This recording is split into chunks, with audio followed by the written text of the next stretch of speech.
Sure. This is my 1974 Suzuki 185 with the 250 engine in it.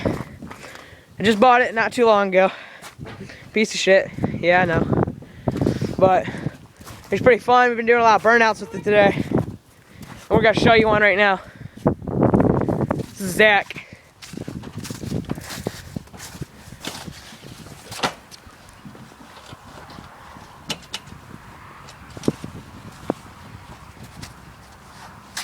You gotta get in neutral, get in the right spot. She's being stubborn today. We're supposed to have some ice and snow today, but we haven't got anything. Just what's left been on the ground. Yep. We got a nice little tracker starting to get going. Doesn't look like much if you look out there right now, it's just open field, but gave it a few weeks.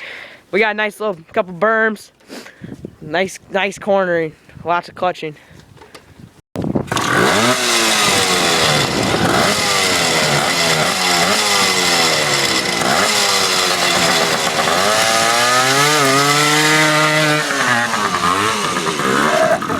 That's how it's done.